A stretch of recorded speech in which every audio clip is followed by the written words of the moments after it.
Good afternoon, colleagues of the Naabik'Iyati Committee of the 25th Navajo Nation Council, and those who are listening online or through Zoom. Good afternoon on this Wednesday, October 4th, and we do have a work session here today. And just to go through over the agenda, we do have an agenda for this work session. Number one, we have call session to order, roll call invocation. So we can do a roll call, colleagues.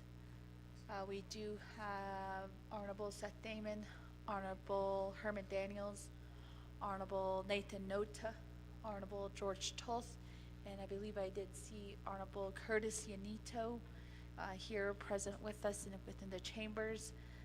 Colleagues, just a reminder for those that are listening online, we do not need a quorum to hold work sessions. So this is just an open dialogue between colleagues here and presenters on different areas and issues or legislations that need further information and more questions and answers that can be posed to either the presenters or the sponsor of the legislation. And we'll call this work session into order at 1:23 p.m.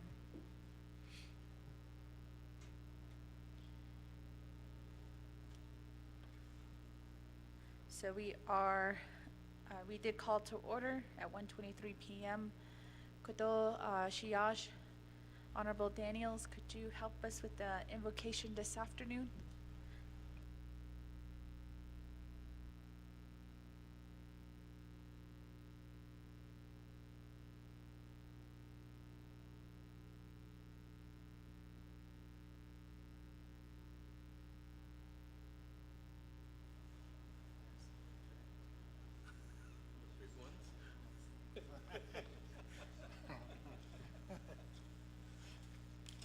Thank you, Madam Speaker, and the colleagues, staff, Legislative Council, Chief Legislative Council,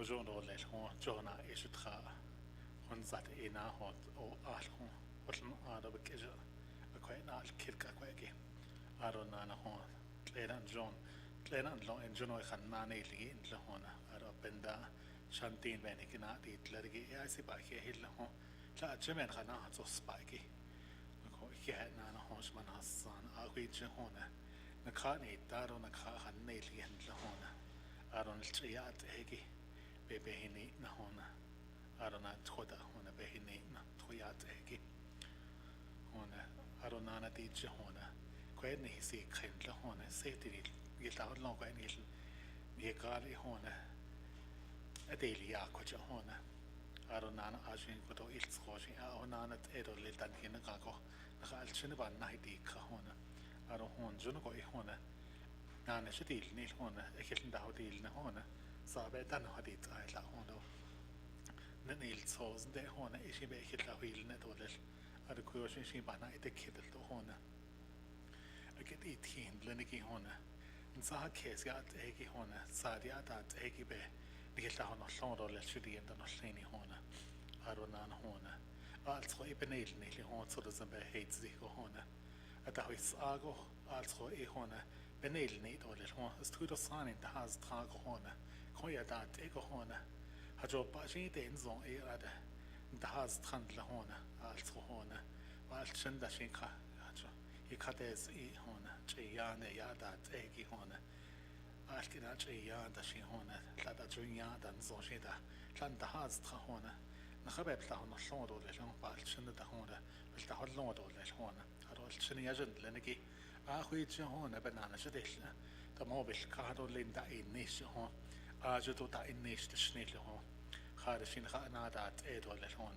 إيدو هون جنو هون يات إيهو دا أشتخدو لهون أرون خاش شنبت زيل دا أشتخدو دا هون يات إيهو هون إدهو الأهدو لهون خاشين بيبك إدهو دول جش هون هون الصوص هون بلكت هيدو نش هون أرونا هو بنيل نيتو لالتو هون كيس الصو هون إيدو هون أجا عشان الصو إدي هج داك خيدو هون ديل نيشتن لهون لا هون يتخاداك خيلو هون تخبط لهون أصلو هون الصو الصو نيك إيه دي كاله هون كان داس أغون كيس الصو هون تبادو هون تشندا دات إيجي يتشبت زيلون خادي نصن هون أرو هون كيس اللارو هون أهويج لبنانا جريل هون إيرون خبط لهون أصلو هون أرو هون دا إنيشتن لتسكا هون زنج هون وجات has aniki hona executive branch, legislative branch, judicial branch hon it's a state and has thaniki thago hon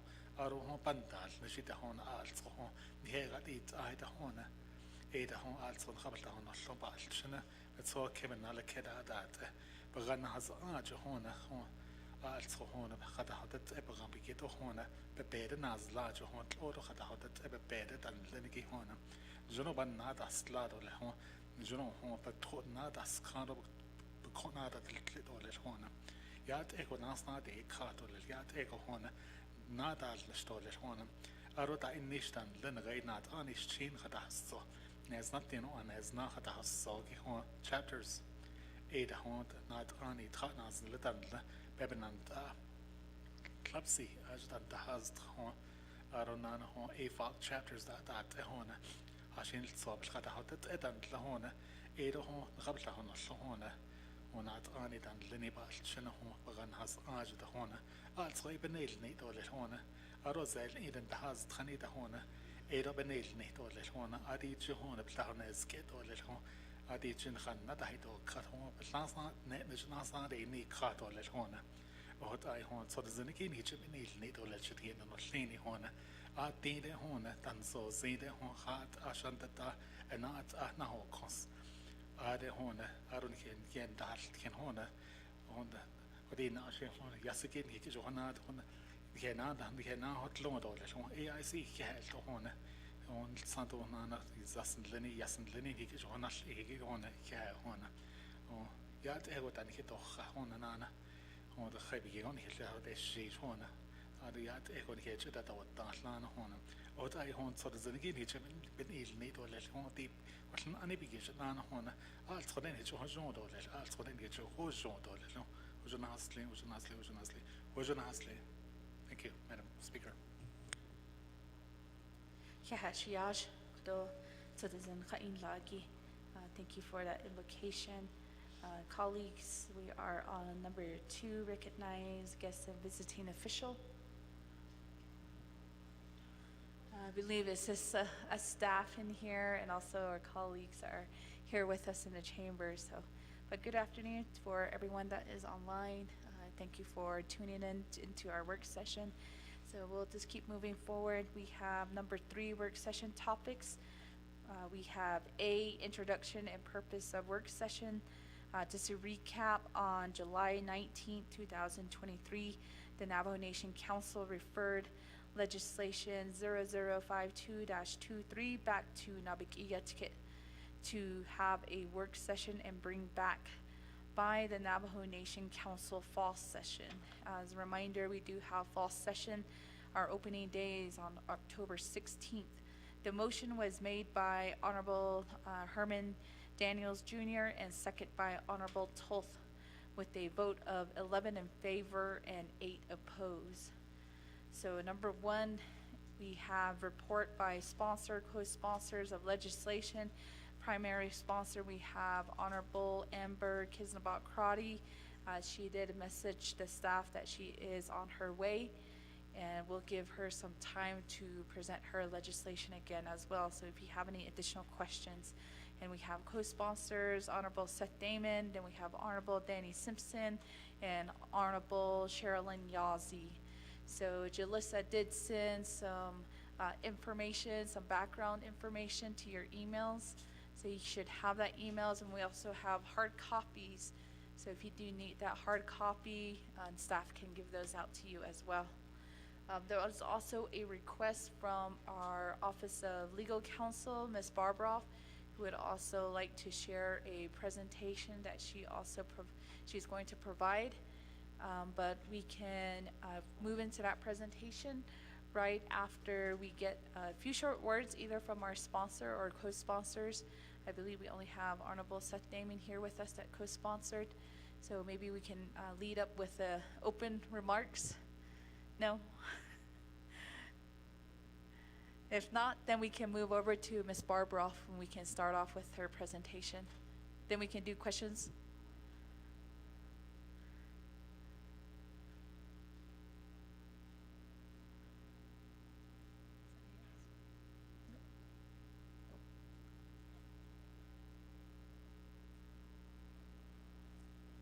Okay. All right. Ms. Barbroff, I believe we did have her presentation as well.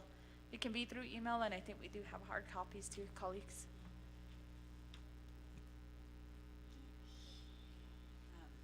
I'm not sure I'm on.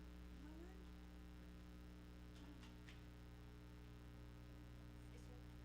Yeah. Okay. Good morning. Good afternoon, Navajo Nation Council. So, what we're here today, the work session is about legislation 052-23, and I believe that the Office of Legislative Services sent you out a copy of that legislation. The legislation was tabled at Nabi for a work session. The purpose of the legislation, and I'm reading from the legislation summary sheet, the purpose of the resolution, it states that this resolution, if approved, will prohibit council delegates from serving on the governing boards, management committees, or commissions of any Navajo Nation-owned instrumentality, and from serving as shareholder representatives or member representatives of any Navajo Nation instrumentality. And I would just like to point out that as we go through this discussion, when we use the term Navajo Nation instrumentality, it is a catch-all term that includes enterprises owned by the Navajo Nation, corporations owned by the Navajo Nation, authorities owned by the Navajo Nation. So instrumentalities, it's a catch-all term that covers all of those. In addition, instead of instrumentalities, on occasion, we use Navajo Nation entities. I am going to, just as to kind of, I guess, get us going here, I am going to go through the presentation. It's called Navajo Nation Council Shareholders Representatives. We have hard copies if you wish. Also, my understanding that Jalissa sent electronic copies on an email earlier this morning. Now this, what I'm going to talk about, this was presented back on March 26, 2023, during new delegate orientations and or during that time period when we were doing orientations. So I am going to start with the one that says Navajo Nation Council Shareholder Representatives. And one second. Jalissa, do you have that up on the screen? Or can you put it up on the screen? Do people want it up on the screen? Okay. So we're starting with this one, and as I said, there are hard copies available. And this presentation, this one right here, that I'm talking about, that is not attorney-client privilege. So if you wish to hand this out to others, that is fine. There's not a problem there. There is a second handout you got that is really about Navajo Nation oil and gas and its structure. That one is attorney-client privileged and should not be dispersed to others. If you have questions about that, let me know. Okay, so we're going to talk about Navajo Nation-owned enterprises, corporations, and authorities. I'm on page 2 of the PowerPoint. So the Navajo Nation is the sole owner, also referred to as shareholder, but it is the shareholder, sole owner, sole shareholder of its entities, and that are its enterprises, its corporations, its companies, and authorities. The Navajo Nation government owns the entities on behalf of the Navajo Nation people, or the Navajo people, excuse me. Each of the Navajo Nation entities was created or enabled by Navajo Nation Council resolution, and each of those entities operates pursuant to a statutory plan of operation or an operating agreement approved by the Navajo Nation Council. The one enterprise that operates pursuant to the operating agreement as opposed to a plan of operation is Intect. And Navajo Nation-owned entities, they're quasi-independent of the Navajo Nation government and are managed by a board of directors or a board of commissioners. Those companies, those entities are not managed by the Navajo Nation legislative branch, the Navajo Nation executive branch, or the judicial branch. They are quasi-independent. I'm going on to page 3. Each of the Navajo Nation-owned entities operates under the Resources and Development Committee's legislative oversight authority, or the Naabik'Iyati's legislative oversight authority, and sometimes they kind of operate under both. Each of the entities are required to submit their financial reports, including their annual audits, to the Budget and Finance Committee. I have not been able to find a due date on the submission of those annual audits. And some, but not all, of the Navajo Nation-owned entities are assigned one shareholder representative, sometimes called a member representative, from each of the standing committees. So then I've moved on to page 4, which shows that shareholder representatives are appointed by a standing committee for Dene Development Corporation, Navajo Community Development Financial Institution, Navajo Oil and Gas, Navajo Transitional Energy Company, and Navajo Times Publishing Company. Those shareholder representatives are appointed by a standing committee, by each of the standing committees. The Natani Development Corporation, that shareholder representative is appointed by the speaker, president. There are some, however, some Navajo Nation-owned entities that don't have shareholder or member representatives appointed to them. That's Navajo Housing Authority, NAPI, Navajo Agriculture Products Industry, NECA, Navajo Engineering and Construction Authority, Navajo Arts and Crafts, and Navajo Nation Gaming Enterprise. They do not have shareholder or member representatives. Also, without shareholder or member representatives are the Native Broadcast Enterprise, the Navajo Nation Hospitality Enterprise, and the Navajo Nation Shopping Centers. But keep in mind that all Navajo Nation entities function under a standing committee's oversight, legislative oversight authority, regardless of whether they are assigned shareholders representatives. One of the points here is to clarify the difference between a shareholder representative and a board member, or so a difference between a shareholder representative and a board of director or board of commissioner. A shareholder representative is an agent of the shareholder. So remember, we said that the Navajo Nation is the sole shareholder. The Navajo Nation government is the owner of the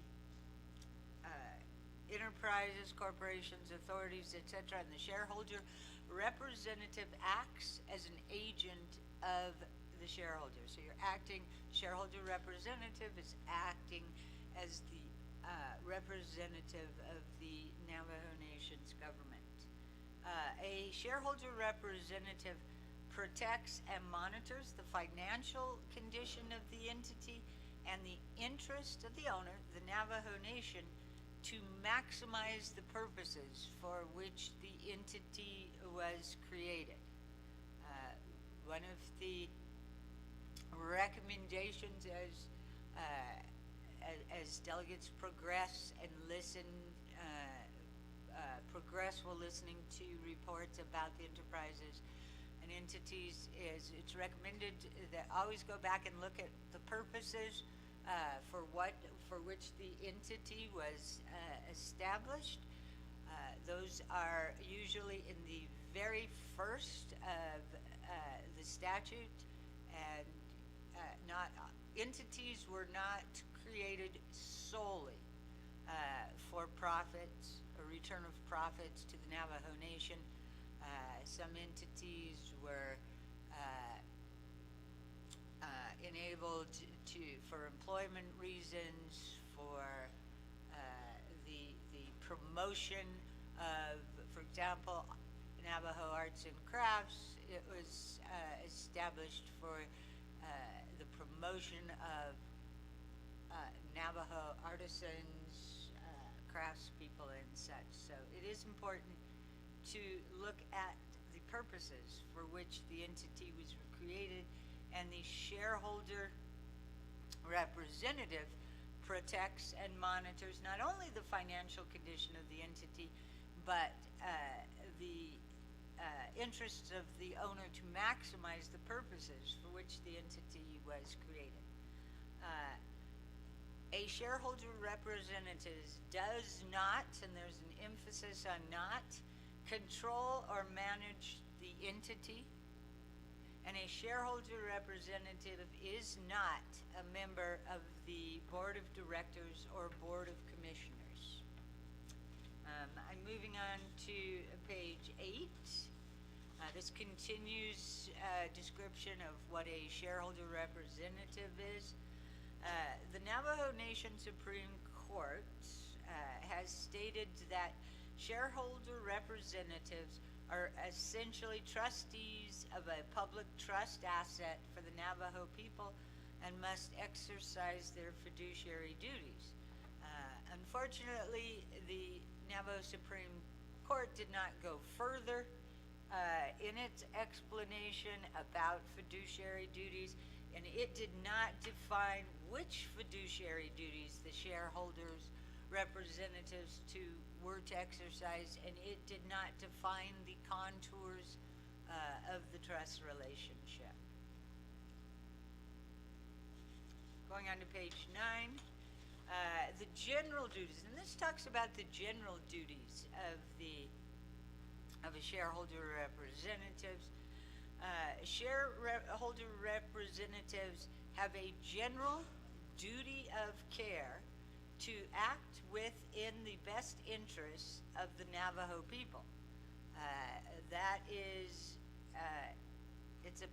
that acting in the best interest of the people as opposed to the best interests of the council or the council delegate or the council delegate's district or chapters. So what that means is that if you are a shareholder representative, you have a duty of care to the whole of the Navajo people, and you should not be putting groups, your own constituents, ahead of the duty of care to the whole of the Navajo people. You have shareholder representatives also have a duty of loyalty to prefer and further the interests of the Navajo people generally over the shareholders' own interests. And shareholder representatives have a general duty of loyalty to act solely for the benefit of the Navajo people, generally in all matters connected with the entity. So the one thing I'm going to emphasize, you can see it as I'm talking, but to emphasize it here, is that when you are a shareholder representative, your duty of care, your duty of loyalty is to the Navajo people. The Navajo people across the Navajo Nation, your duty of loyalty, your duty of care as a shareholder representative is not to the company, the entity, the authority. Your duty is to the people first, to act in their best interests. Still going to page 10 and still continuing on about general duties of a shareholder representative. Shareholder representatives have a general duty to obey instructions from the Navajo Nation Council unless the instructions require the shareholder representative to do something improper or to violate his duty of care, his duty of loyalty to the Navajo people. Let me just elaborate on that a little bit. As we talked about, the Navajo Nation is the owner of these entities. The Navajo Nation owns these entities on behalf of the Navajo people. As council is the governing body of the council, of the government, the council could issue instructions to the shareholder representatives to advocate for a certain path with the entity for which they are shareholder representatives, and the delegate, the shareholder representative, would have an obligation to obey that instruction, except if that instruction would require you to violate your duty of care and your duty of loyalty to the Navajo people. And shareholder representatives also have a general duty to provide information to the Navajo Nation government when such information is relevant to the operations of the entity. So most certainly as a shareholder representative, you may get information presented to you by the entity that is beyond just the financial condition. You have a duty to report that back to the governing body. On occasion, we have heard some of the enterprises, some of the authorities attempt to say that information is attorney-client privileged and cannot be shared with the council. If that is indeed a situation that you face, I would, as a shareholder representative, I would request that you contact Office of Legislative Counsel, and we will attempt to rectify that situation for you. Because as a shareholder representative, information. You are representing the owner. You are an agent of the owner. So essentially, when an enterprise or entity is saying that you can't share their information with the council, what they're really saying is you can't share that information with the owner. And so there is a disconnect there. It's disingenuous. So that's why if you encounter such a situation, I would request you contact the Office of Legislative Counsel, and we will attempt to rectify, negotiate, fix that situation. We'll work directly with the enterprise or authority. Okay, moving on to page 11. Now we're going to get in what are the specific duties of a shareholder representative. Now, I myself have never been a shareholder representative, of course. So I've never actually been to a shareholder representative meeting. There was one, but it was Navajo Oil and Gas during the horrible time, and so that one doesn't really count. But some of you as delegates have been have been shareholder representatives on over the years for different entities, for different enterprises, different corporations. So it does vary from entity to entity, but the specific duties of shareholder representatives, they do vary from entity to entity, but they are set forth in either the entity's enabling legislation, in its plan of operations, its bylaws, or its corporate charter. That should be one of the first documents at your first shareholders representatives meeting, the first time you attend, what your specific duties are, the document that sets them forth, that should be provided to you. If you are a shareholder representative already and that information has not been provided to you, please come see Legislative Counsel and we will track that down for you.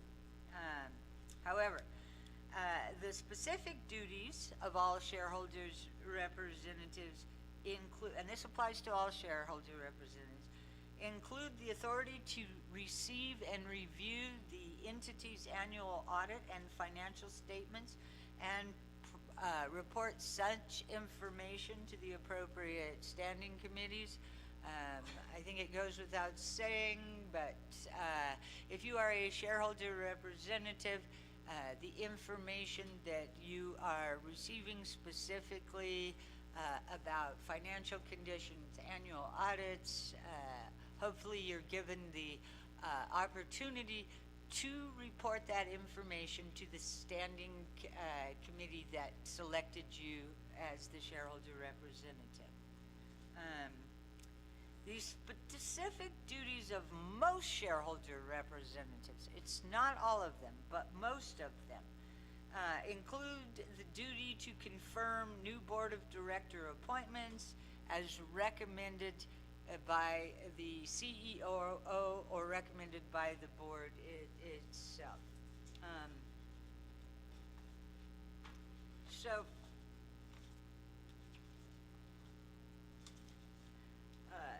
the Navajo ethics, the Navajo Nation, the Navajo Ethics in Government Law states that there is an inherent conflict of interest when council delegates serve as board members, because board members have a duty of loyalty to the entity. So if you are a board member, your loyalty is to the enterprise, to the corporation, to the authority. That's where your duty of loyalty arises when you're a board member. But contrast that with when you are a shareholder's representative. When you are a shareholder's representative, your duty of loyalty is to the owner, to the shareholder. And once again, we said that was the Navajo Nation on behalf of the people.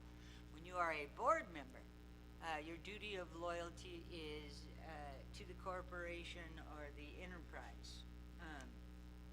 And what the Ethics in Government Law has stated is that if you are a board member, your duty of loyalty to the entity will conflict with your duty of loyalty to the owner, the Navajo Nation. Therefore, the Ethics and Government Law, this is at in the Standards of Conduct for Elected Officials of the Navajo Nation, it's Section 4B3. It states that if you are a board member and a matter comes before you as either to the committee or to council, you need to recuse yourself. You should not be voting on that, and you should not be engaged in the debate. Recusing yourself for a conflict of interest requires you to state that. You need to notify the speaker. Most of the times in the past, when a delegate has a conflict of interest and wishes to recuse themselves, they either send a memo to the speaker or they raise it on the floor and explain their conflicts. However, so that's of board members, and so I think it's important to remember the distinction between board members and shareholder representatives. They are not one and the same, they are different. The Navajo Ethics and Government Law does not state that council delegates serving as shareholder representatives have an inherent conflict of interest, because shareholder representatives have a duty of loyalty to the owner, to the Navajo Nation, and that supersedes any duty of loyalty to the entity. One of the side questions, or actually I think it was a suggestion from attorneys in my office who suggested I might expand on what the penalties are if you violate a duty of loyalty, if you violate fiduciary duties, if you violate a duty of care. Those are all are very fact-specific situations, so I can't give you a one-size-fits-all answer. It would determine on the facts. But as a starting point, there are the ethics, if it is deemed that you have violated a duty when you are a shareholder representative, then that will fall under the Ethics in Government Law, and I presume the easiest place to look is it is probably in section 3745, and it talks about these are the things that are prohibited by the Ethics in Government Law. There's many specifics. This is a broad one. Certainly one using public office for private gain, that's prohibited. Giving preferential treatment to any special interest organization or person. Impeding governmental efficiency or economy. Losing or compromising complete independence or impartiality of action. Making a government decision outside official channels or adversely affecting the confidence of the people in the integrity of the government of the Navajo Nation. If after hearing the whole due process steps, if you were found to have violated a duty of care, a duty of loyalty, something in the ethics code, it would be subject to your general ethics sanctions penalty. Sometimes that is a private letter of reprimand, and this comes from the Ethics and Rules Office, and these matters are heard by the Office of Hearings and Appeals. It could be a private letter of reprimand. It could be a public letter of reprimand. It could be, oh, my mind went blank. It could be removal from office. It could be some type of financial sanction. There are a whole range of penalties, and that would be something that would be decided after hearing. So at this point in time, that was the presentation that I provided earlier to the council back in March, reiterated it again. And so at this point in time, there is a second presentation that I handed out to you. It is shareholder representatives. It's called Shareholder Representatives Rules and Responsibilities. It is for the Navajo Nation Oil and Gas Company, is what it says. And it was prepared by Lee Bergen approximately 8 years ago. It is still accurate, and there's a deeper explanation of shareholder representative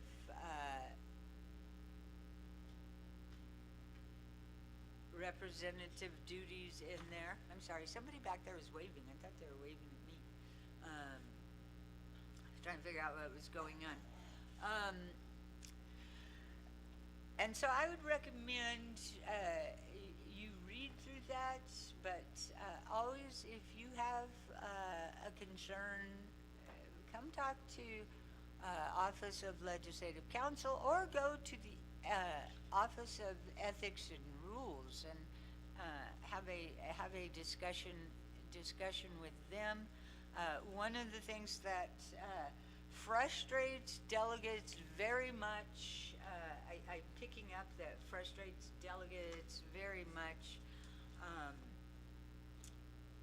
both when Office of Legislative Counsel will not say, yes, that's a ethics violation, or no, that's not an ethics violation.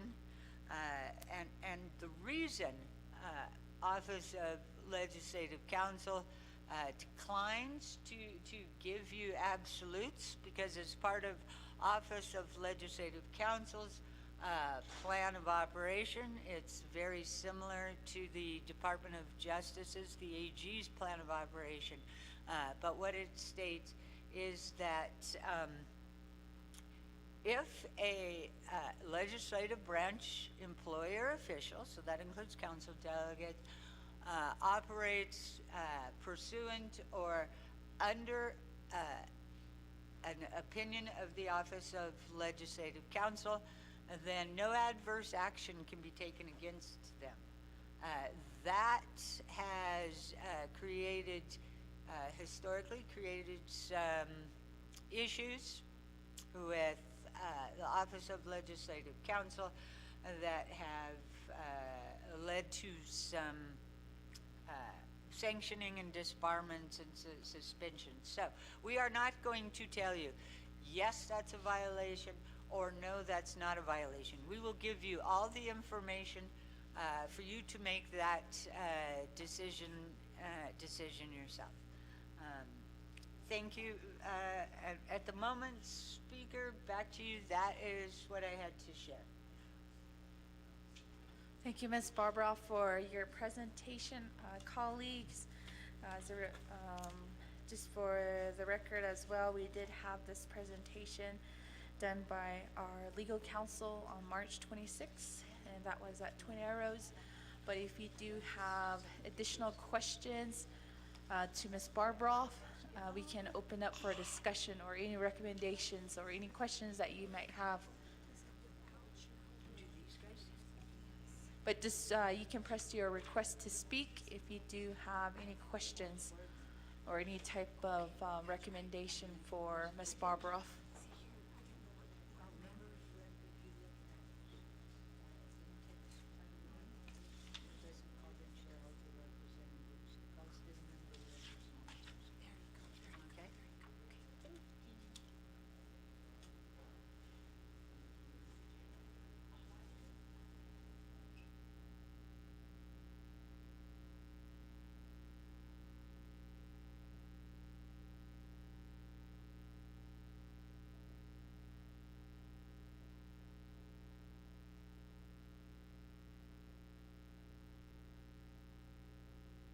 Okay. And colleagues, just for clarification as well, we did have Jalissa who sent out which council delegates are also serving on which entity or enterprise. That document was also sent out to you. It also includes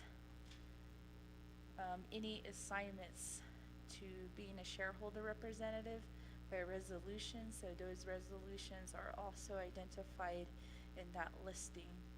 And also for standing committees and also for any subcommittees that have been appointments, so we do have that current listing that was also emailed out to you. And we also had one document that also states Navajo Nation Council, recent appointments, Navajo Nation Enterprise Shareholder Representative and board members. So just a brief history by years as well that was done through council. So the historical information on appointments has also been sent out to you for your reference. So colleagues, if you do have any other questions regards to any of these documents that the staff has prepared for us, and you also have the legislation that was also sent out, and also Ms. Barbara's presentation was also sent out. So colleagues, I'm going to open up for questions or any directions or recommendation. We do have, for the record, the sponsor is also here with us, Honorable Crotty, who is also in the council chambers. So if you do have any other specific questions or guidances that you may have for her too.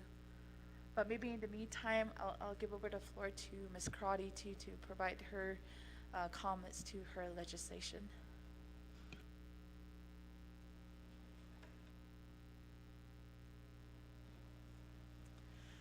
Oh, yeah, thank you, Speaker.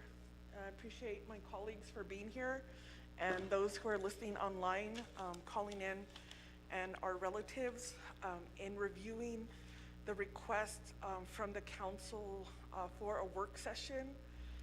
If I could ask our legislative staff, if you could also send me that vote on the request for this work session. In reviewing my notes, there was, when the work session was motioned and voted for, since that time, I have not received additional information requests from my colleagues. So I think at this point, without that information, it's not clear how the motioning and seconding party wanted to develop a work session, a meeting or request prior to the work session was not requested by the motioning party or the second. And I want to appreciate Speaker and your staff for helping identify a time for the work session, and our Chief Legislative Counsel for providing the training on the shareholder representatives and providing the information from 2015. What I've also just now, with the review or actually additional questions that this council as the governing body needs to look at in reviewing the Supreme Court decision. And since 2014, so that's been 11 years in looking at what is going to be the role or the fiduciary duty and creating those definitions. I think those are some of my other concerns where we can continue to remain as council delegates and create those definitions and look to the court opinion and move forward. And I could work with Legislative Council and my colleagues here on the 25th Navajo Nation Council on what that looks like. So the other question, and as a Budget and Finance Committee member, I do want to state that this council should be given an outline if your office and legislative staff can help provide when the enterprises are actually submitting their annual reports to the Office of the Controller. In 2019, I believe it was prior to COVID, Budget and Finance, we requested Navajo NTEC's annual report. They had not provided a copy to the nation. We made multiple requests and we're at the point of subpoenaing that information. And so I have not heard or received information if those annual reports are actually being submitted, and looking at then how the enterprises are in compliance with their enabling legislation. So if we could start pulling all of the enabling legislation, and we'll need the help of staff to start breaking down when they submit those annual reports, and looking at if the shareholder representatives were given a copy of what exactly are their duties, if that could be forwarded to myself and this body, so we're in clear understanding for each enterprise what is their duties and who approved that. So I don't know if that was the shareholder representatives themselves approving their duties and obligations, or did that come before the oversight committees? And that would be helpful in gathering information, because at this time there's not a lot of information for us to go by. The third area that I wanted to focus in on, and in terms of having more of transparency when it comes to the stipends that the shareholder representatives and boards receive for their meetings. And this includes enterprises who request additional meetings beyond maybe the assumption that there'll be one meeting to go over their annual report. What else are enterprises providing their shareholder representatives and board members, whether it's travel, lodging, dinner, or entertainment? And if we could request that from the specific enterprises who currently have delegates who are on their shareholder or boards, and then eventually we should have that from all of the enterprises, that there should be some declaration in terms of what funding they're providing to elected officials, and that could help in terms of transparency. The last area that I wanted to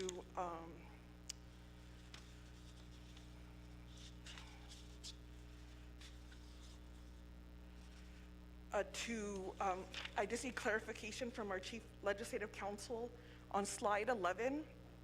The second bullet point says the specific duties of all shareholder representatives include the authority to receive and review the entity's annual audit and financial statements and report such information to the appropriate standing committee.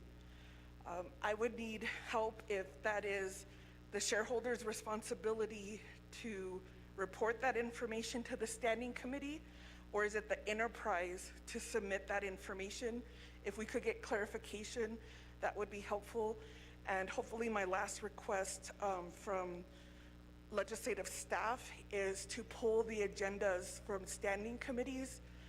We could just work on this 25th Navajo Nation Council. It's my understanding there's been shareholder meetings conducted, and has there been reports to the standing committees?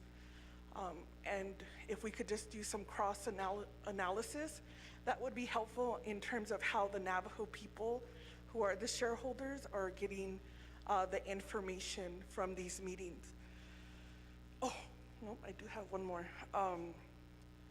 And we'll need, when we get the enabling information from the enterprises, if we could look at the specific duties. So on 11 line or bullet point 3, it says specific duties of most. So if we could identify what enterprises have in their documents that the shareholders will confirm new board members by recommendation of the CEO, or if the existing board has a selection committee.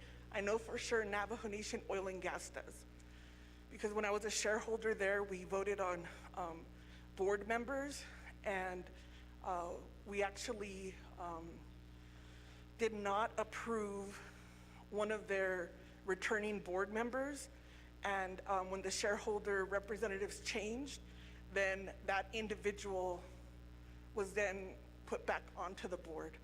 And so I'd like to know exactly what other enterprises require that. I'm looking up some federal guidelines on Section 17 corporations, and it looks like the federal code does not completely define the structure of a Section 17. It's actually based in a law that's nearly 90 years old from the Indian Reorganization Act of 1934. And so as a Navajo Nation, since we have enterprises, what type of laws or what do we need to start bringing into our code system when it comes to enterprises?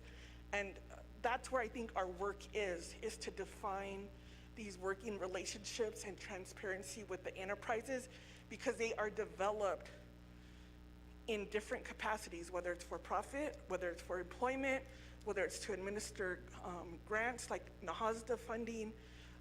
Their ultimate authority is back to the people. And I just don't see that lens of transparency. So, and like Navajo Housing Authority is requesting a meeting with Budget and Finance and Resource and Development in a few weeks, and they want to meet in Albuquerque. And it's not clear why the enterprise would want to meet in Albuquerque to discuss matters of housing issues here on Navajo Nation. So that would be helpful as we move past not only looking at this legislation, but how the council, whether it's, I'm not sure because I haven't seen Resource and Development Committee's priorities, but it could be, as chair of Naabik'Iyati, we can make that a priority to start working on enterprises and wrangling in what's happening, because we have a Nat'ani Development Corporation with shareholders, but there's still an outstanding question on that $3 million. And so I need to be clear in terms of how that money was allocated, how that money is being spent, and then you know, the role of these different entities that are providing, I'm trying to use my words tenderly here.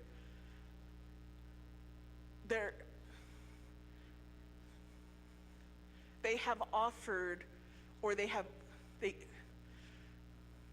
provide resources to the Navajo Nation that is never declared. I hope that makes, I think that's as light-footed as I can say, where they want to do business with Navajo Nation, and then they use the enterprises to get preference. And that's clearly something that should be looked at, and we should have a clear division of our role as council delegates.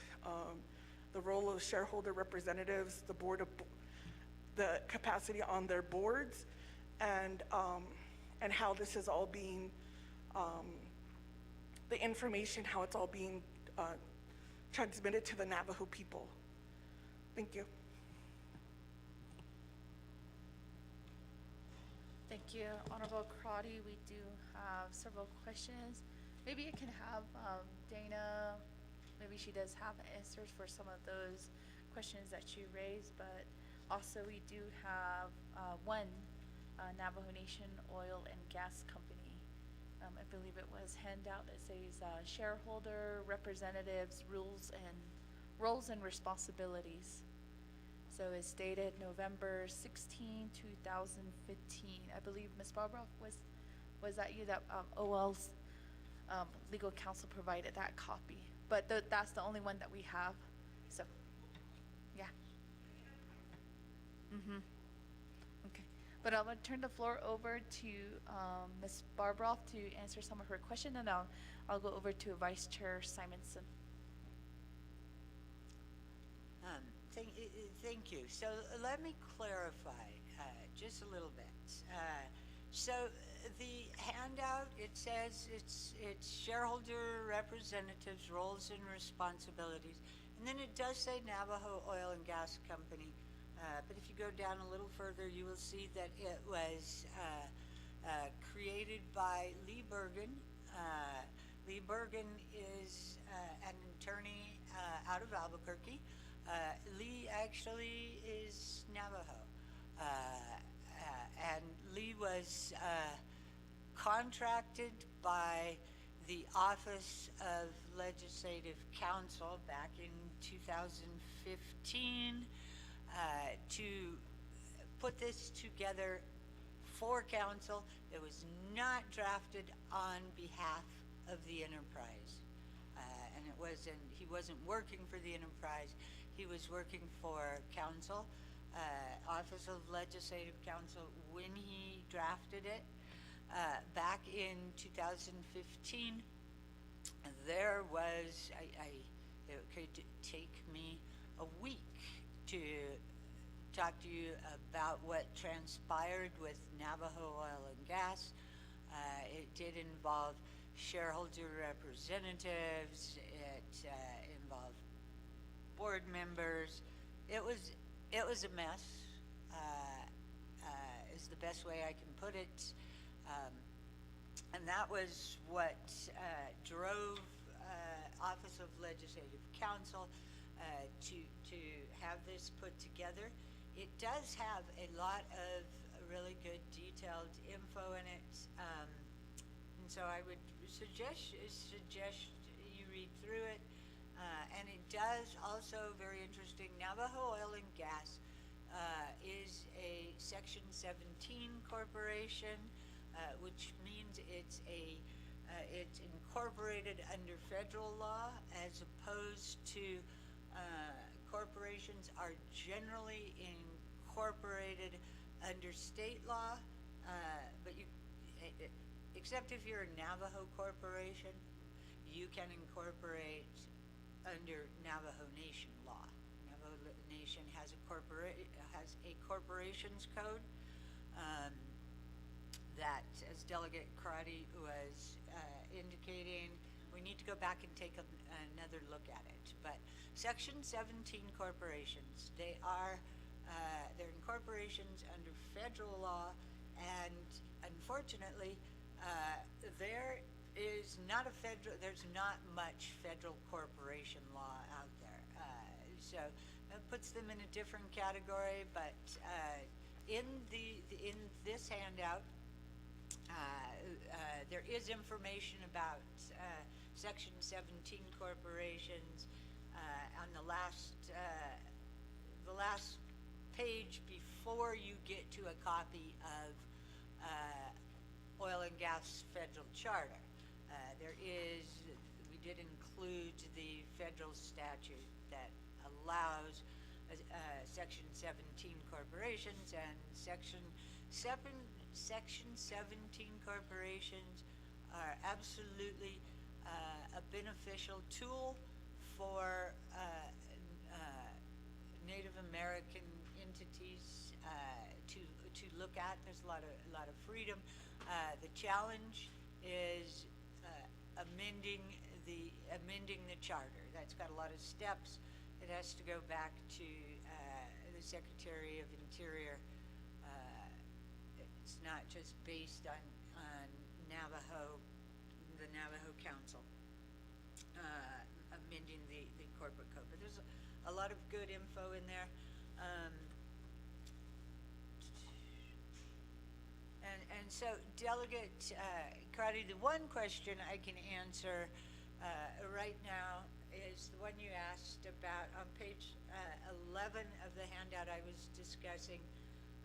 The second bullet, it speaks about the specific duties of all shareholder representatives include the authority to receive and review the entity's annual audit and financial statements and report such information to the appropriate standing committee. And so Delegate Crotty's question was whether it is the shareholders' representatives' responsibility to present the audit information to the appropriate standing committee, or whether it is the entity's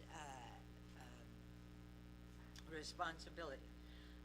In the end, it is the entity's responsibility to do that reporting. But I believe the shareholder representative role would be to inform their committee that the audit has been completed, the audit report done, and it was, and if there was any big highlights. But I look at the shareholders representative as driving the report by the company, and it should be the company reporting on the audit. It's directly to the committees, the appropriate committees. Thank you, Speaker. Back to you. And the Office of, I will tell you this, the Office of Legislative Counsel does have some enthusiasm for working with Delegate Crotty and others to perfect these roles, define the roles, figure out if the Navajo Nation is still, if the way the Navajo Nation is exercising oversight through the shareholder representatives, etc., if that is the most effective way. So yes, Office of Legislative Counsel will be there for you. Back to you, Speaker. Thank you. Thank you, Ms. Barbara, for some of this clarification and some of the historical information that you provided. Vice Chair Simonson, questions or any recommendations? Good afternoon, Speaker Curley and colleagues on the Navajo Nation Council. I just have, well, I think one Delegate Crotty alluded to it as our Chief Legal Counsel was reading, that the Budget and Finance Committee is supposed to receive audits, and so that was one of my first questions. Has Budget and Finance Committee been receiving audits? And I think Ms. Crotty answered that a little bit as well. But have they received any audits, and how and when would be my first question. But you also said in the presentation that the shareholder representative is to act in the best interest of the people. So I'm just curious, as previous council, examples of how this has happened before. So I just, would like to hear from my colleagues, as they've served on boards. Some have been here several terms now, and just wondering, if they could provide some examples of how they, what decision they made, or how they, what they've done in their capacity as a shareholder in which they felt like they acted in the best interest of the people, and it might have been something maybe going against the enterprise or the corporation, where maybe they disagreed with a decision they were making, or just how has this been done? How have people done this before? And so I'm curious to get some, just some, examples of those things. So thank you. Okay, thank you, Vice Chair Simonson, for that question. You asked if Budget and Finance Committee during this 25th Navajo Nation Council have received any audits or audit reports from the enterprises that currently have shareholders. We do have Chair Parrish here with us, and maybe we can refer that question to Chair Parrish to do her reflection on that question. Good afternoon, Speaker, and thank you, Delegate Simonson, for your question. The Budget and Finance has not received the annual audit for the enterprises. This was actually a discussion that we had maybe in the first month that the committee had convened, and we had a week where the enterprises came before the committee, and the committee asked the enterprises for their annual audit, but at that time the enterprises only provided the Budget and Finance Committee a PowerPoint presentation. But specifically, if you wanted to review the financial documents, the response was that the shareholders would have that information, but at the time the shareholders were not established. So to answer the question, this year the Budget and Finance Committee has not received the annual audits.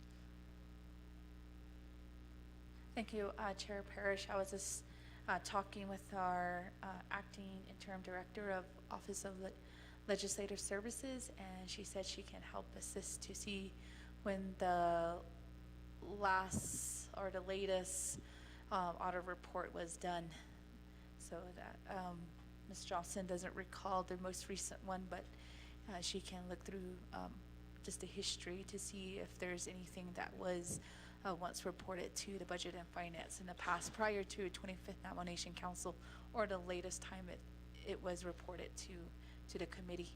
So and then there was another, I'll just open this to my colleagues here.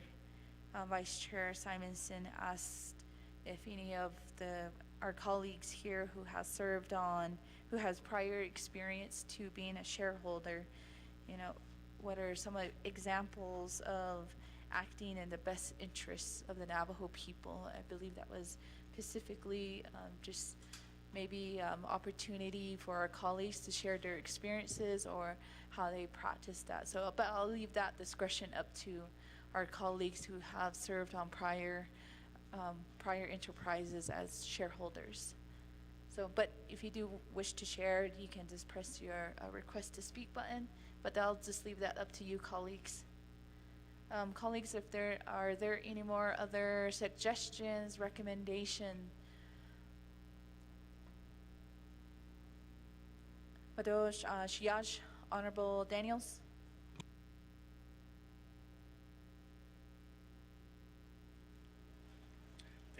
Thank you very much. Good Madam Speaker, Arunda colleagues, 25th Council, Arunda staff, Legislative Council, Arunana staff.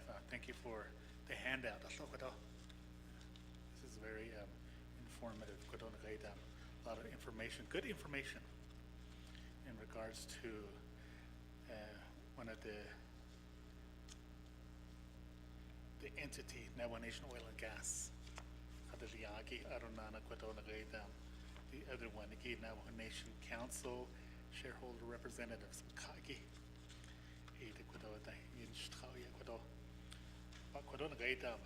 I know that this was brought before council, this legislation was brought before council during the summer session. And at that time, I made a motion to table fall session, so work session. I motion Honorable Totha Yishkin. It was passed by council at that time. So I should but I was hoping more of my colleagues would be here, but only a third of us are here. Kodo din gaida every that di den gaida ko na gaida dinas ingo kodo na gaida anit en hallo. Kodo except kodo shama ito bit khaig ito bit shibakada kodo na gaida shareholders or boards. Ko ya anit en hallo hita det hotida ko banana shida hallo ko. There's meetings here and there on the nation, off the nation. Ishin added that my colleagues and Linigi. Aquado Nagaidam Shute Jukodo Honorable Simonson Yahat Zikodo Yana Idash Kikodo Kod Nagaida, the previous council, Kodo Nagaida shareholders that little Dashri Joho Arunana Kodo boards. There's Navajo Times that Egi. They're in the 23rd Council, Yanagaida Navajo Times, Aja the shareholder, Shlin Deho, Arunana Kodo, the 24th Council, Yanagaida Oil and Gas, Arunana Kadia Oil and Gas, representing Naabik'Iyati Committee. So Hodashana, the Shitahin Sakodo, Kodona Gaidam, being with the Navajo Nation Oil and Gas Company for last term, and Nick Kodona holds the Shiki Kodo, but in the Shikido Nandi Ayastiki, Nagaidam economic development, Nagaidam Kodo Nagaidam hydrogen, that helium, that eggy, based on Hiliana Ahtolel. What's good for the Navajo Nation and also for the Navajo people. So beso ya nahin detol ede ya na loi I see baba yel ti aja say neliki khalita ay kodo yat eo or your beso ya nahin detol to the Navajo Nation government and also for our Navajo people and the local chapters.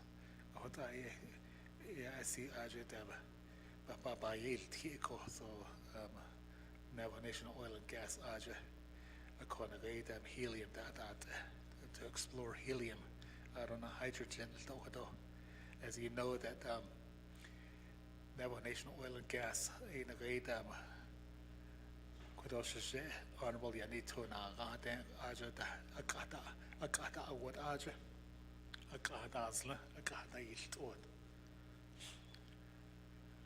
162.5% of the revenue, oil royalties again goes back to the Navajo Nation.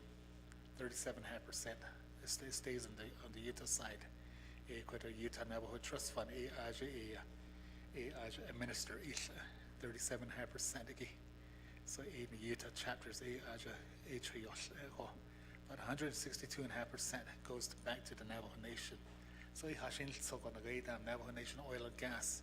That in Nishiko upstream, downstream, that Adonana Kodona Gaida Nalieba Hawanas, Nalitohona, Nagaida. There's the Winter Rock Chevron, Adon Shenley, Blue Gap, or that El Nalieba Hawanas, Naliko, Adonana Kienta. Agent Shinadale, Nishito. Edo Hashil so as banana, she yosan hot nanish, Hashina Bahalo. So you die yes, Edo. So even as you could on a great dam, 80 Yanalo, Gabanate, Kokodo, the last term, Kodona 24th Council. A legislation was introduced to council, presented to council at that time, 24th Council. Kodona helium, a Sanosti, no Kodo. A year ago,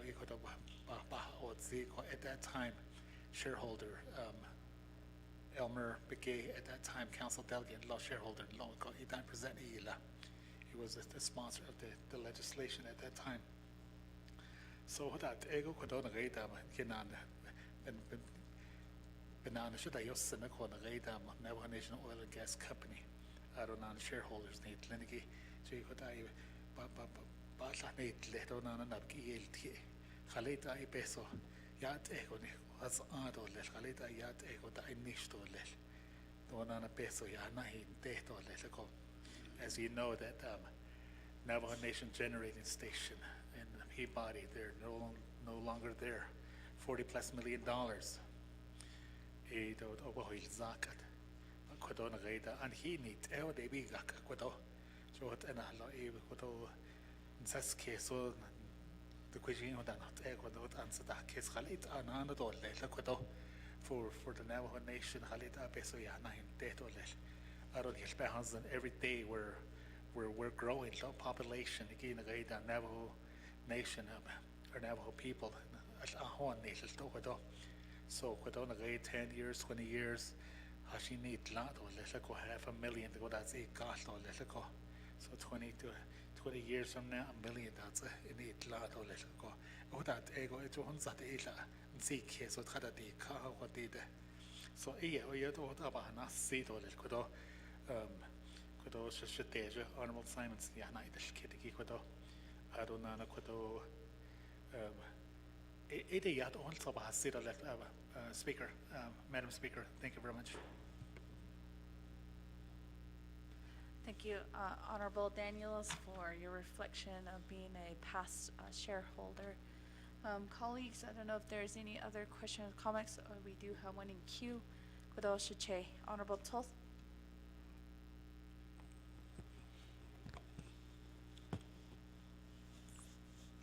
Thank you, Madam Speaker. Also, Kodonat Ani Niklenige staff. I believe we have a new director. She introduced the list. But in a way, Kodo had this Konaltos Naabik'Iyati legislation. Oban's case of Obe Hashil Tsoko. Report shinte your kid or other report your kid and he that it was never reported to the proper channel, the proper authorities such as budget and finance. I think our job as a shareholder or commissioners, we need to report this to our oversight committee. And I guess the question we have is audit that a Asian here could all report at the lead gas and oil. So I'm not speaking for others, shareholder and board members. I'm just talking about my only concern is oil and gas. And here in general, lately, I call annual report and not to audit to kanal tohi ka ishi. We're going to present that to the proper oversight. So oishin oyo naalishin ile ana kachutns and leko ishi e kodo e nekon human lengi ashini hot ileko. Oshin Jobash that they get all this information presented to the oversight. Jol kita shi ekhat at khatahas kadis. Okay, could the inta been advocate it should have been the leadership of this body to understand what we're supposed to be doing. Here I plan operation do. Digital responsibilities. I don't know about others, so I guess we have to just to present our case and make sure we're in line with this policy that's in place by Navajo Nation law. All these shareholder board are on behalf of the Navajo people. Report the last time was reported. All these shareholder do commissioner and lenigi ishid appe. Ashil so kedat nestlin so ishi ade bata hoshi job banda haton neto what our intentions are. So He what abani kako. Hala anahatlinge stores to hala gas station. To ede lato hanel na peso ya. To e peso his eyes ki dako. Ede in habanatni to lil. Oko ede ya ko epatis so again to konilt and he kodo oil and gas and tanilt edatse. Ede ya hot all combat this so we have to do our homework and present this whole information, audit report, what our goals are to the proper standing committee. So we don't question each other. What is the commissioner? What is the shareholder doing? What's their their ideas, their plan in the future for the community. Ado edita, cho ipinata kitten leko. Josin steda dilgil ko be hilta dilto she koro standing committee she with ipinta don neto. I was very disappointed when only a few of us are here. So it's their part of the responsibility. So we can answer these questions. And what about this speaker? Thank you.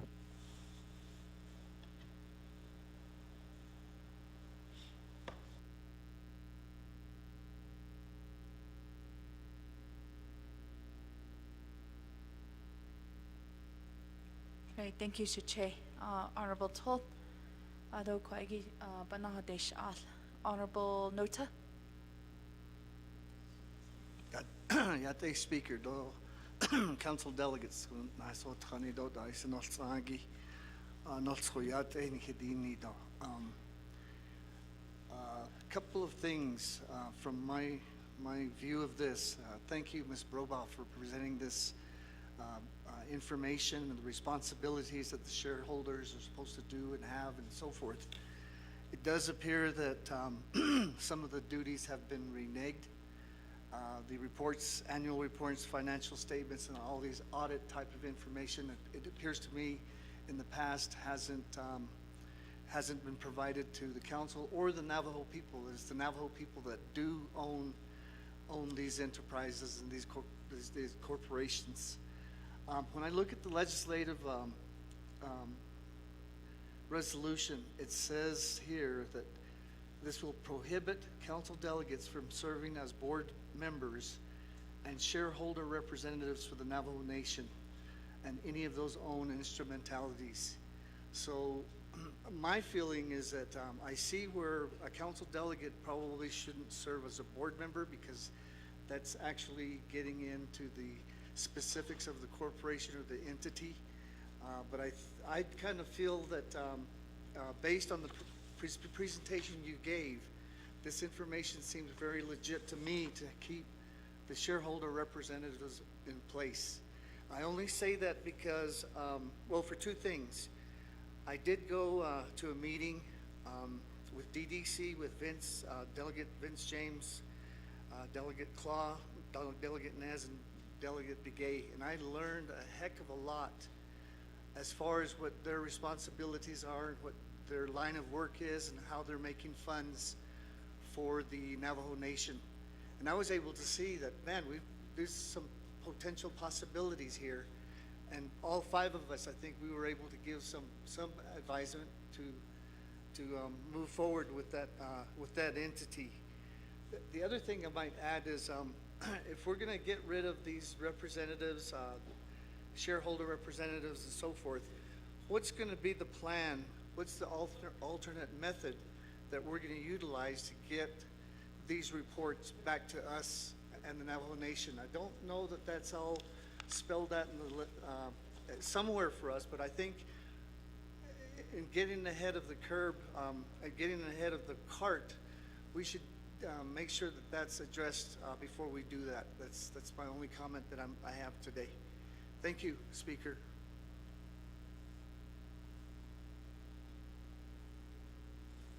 Thank you, Honorable Nota, for your reflection on your stance on the legislation as a whole. I do believe that you did question, what are some possible opportunities of how, if this legislation does pass, who will be replacing those shareholders? I think there's numerous options that can take place, but that would, have to make connections with the enterprises themselves into receiving input. So I'm not saying it's not doable, but there's those different possibilities or opportunities that, if this does legislation, follows through, that we would have to come back to the table and to have that discussion again. So, but it would probably most likely involve the enterprises on where their stance are as well.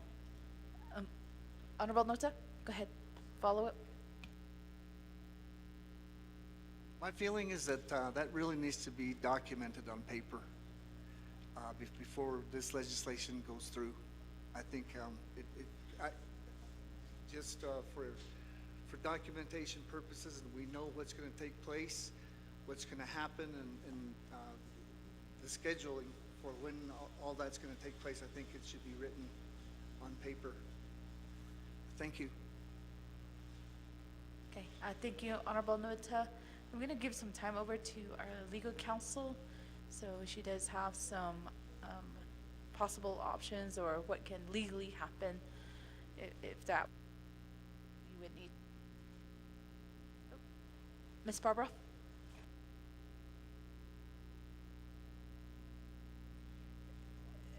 There are a couple, I can think of two options going forward, but there's probably more out there.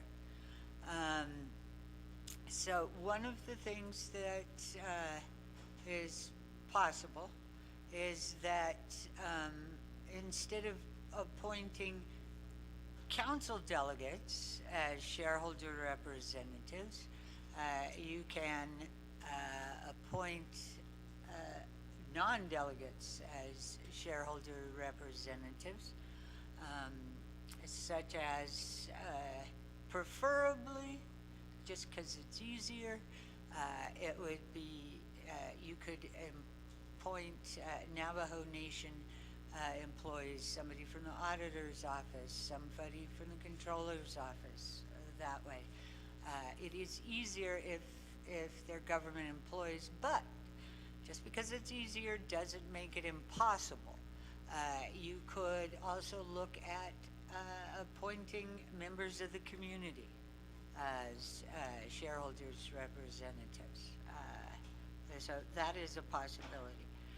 You could also get rid of shareholder representatives completely and start having the boards of the various entities, their boards, their CEOs come and report to the NABI committee on a, I don't know, if you want to do, you could do a quarterly basis, a biannual basis, an annual basis. So they would be reporting to all of NABI. So there are numerous options.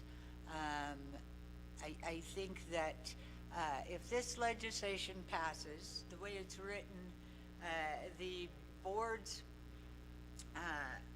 the instrumentalities, the enterprises, etc., they have 60 days to get all of their, to amend their operations, their plan of operations, to remove shareholder representatives and board members, or council delegates as shareholder representatives and board members.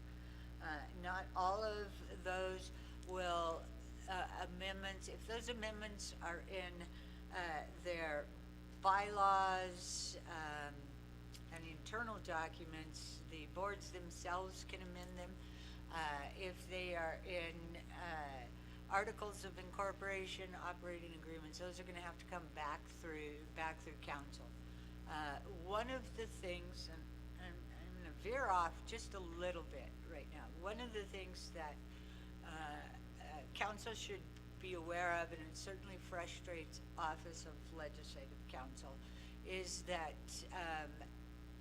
the corporations, the enterprises, etc., They were established over the years, and because of that, there are differences, and some major differences in how their shareholders, where their shareholders are included in their governing documents, what the shareholders are supposed to do, how often they're supposed to meet, how much they get paid for meetings, etc. All of that is kind of a mishmash. What Office of Legislative Counsel would be recommending is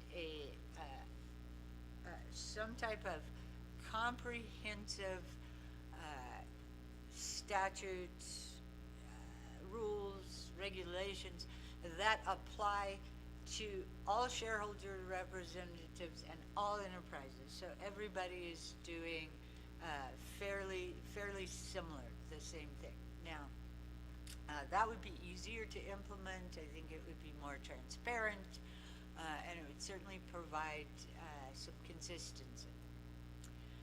One of the things that particularly if you've been a delegate for a number of councils and have sat on different shareholder representatives positions, so positions at different, maybe 1 year you were with oil and gas, 1 year you were with Dene Development Corporation, etc. You're going to see a lot of flux or ups and downs on what those corporations, those companies expect from their shareholder representatives, what they want to share, what they don't want to share. And so it really is a mishmash. I think one of the goals, or one of the things that Office of Legislative Counsel views it is we need some consistency.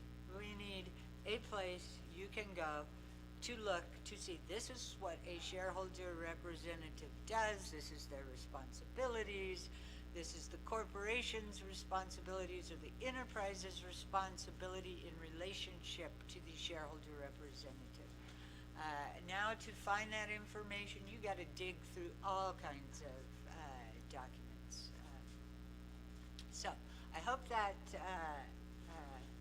addressed your question. I don't have a complete answer, but there are numerous options out there, and it's just going to be a matter of putting something together that whatever group, work group, delegate, etc., thinks is the best approach, and putting it forth to council and letting council address it. Thank you, Speaker. Back to you. Okay, thank you, Ms. Barbroff. And Honorable Crotty did ask, I just was looking through my notes, that how many of our colleagues did vote in favor of the refer. So we did have 11 green, and then 8 that voted red, and then we had 2 excused, and then 2 not voting. So it was 11 to 8.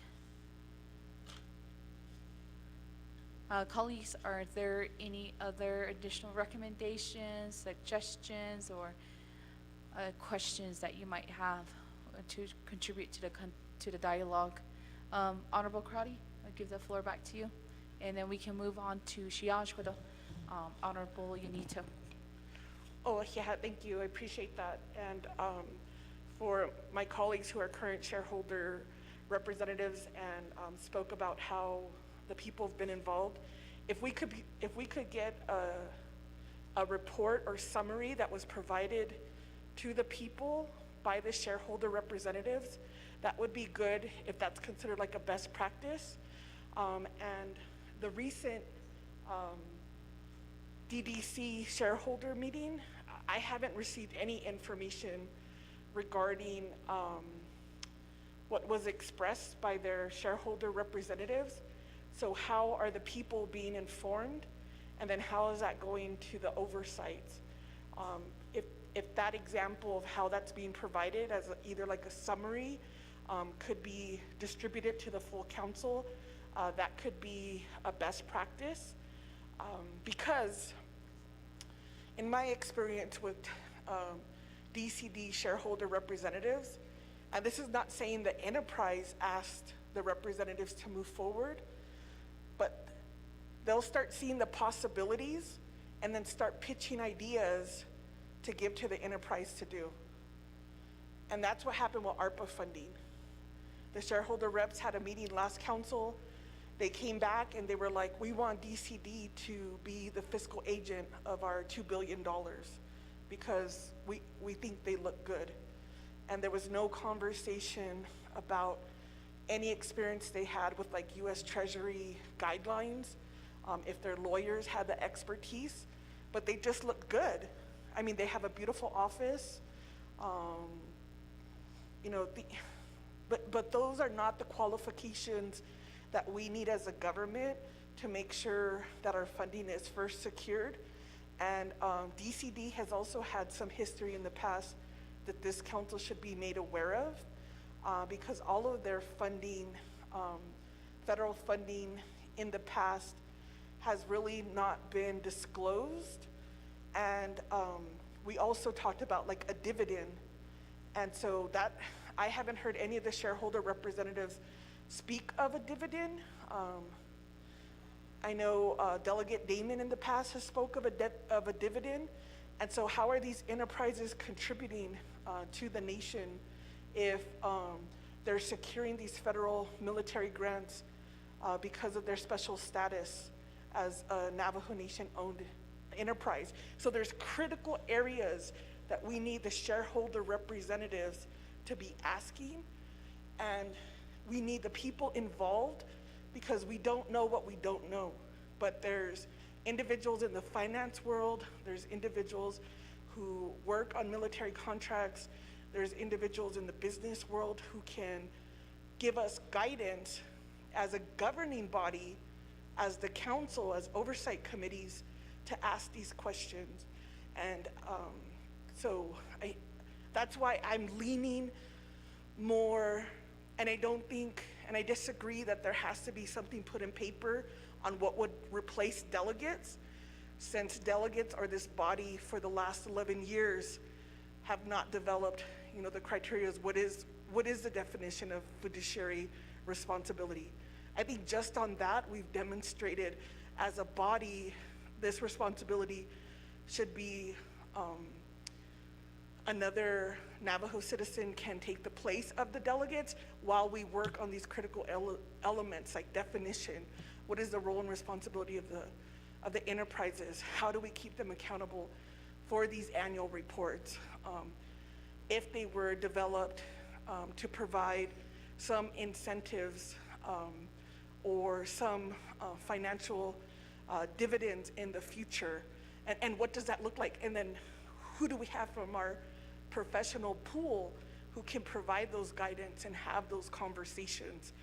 That's the type of rigor I think we need at this time, especially when it comes to our enterprises and the amount of money that they pull in.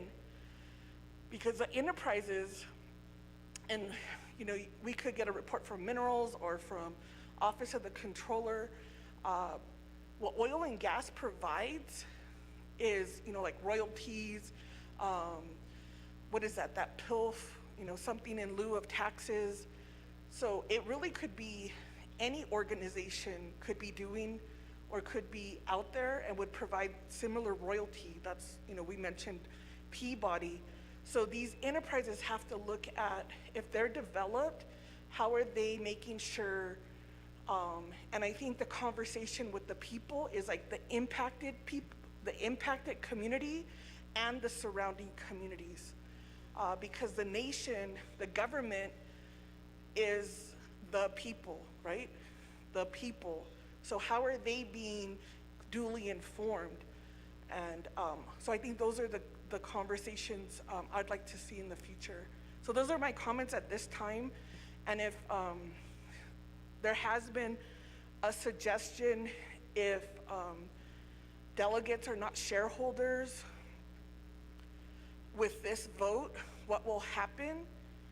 And so the enterprises should then provide that information because it looks, I cannot foresee how that would interrupt with their current process, because we could develop a legislation, or we could have an amendment at fall session that says, immediately subject matter experts will be shareholder representatives, and direct the speaker and the president to appoint within the next quarter all of these positions that are replacing delegates. And so I think those are some things that we could work on an amendment. Matter of fact, I'll work with Chief Legislative Counsel if we could start looking at what could be an amendment to this legislation to provide that directive, and what that would look like with the support of the council and removing the shareholder representatives as council delegates and board members at this time. Thank you.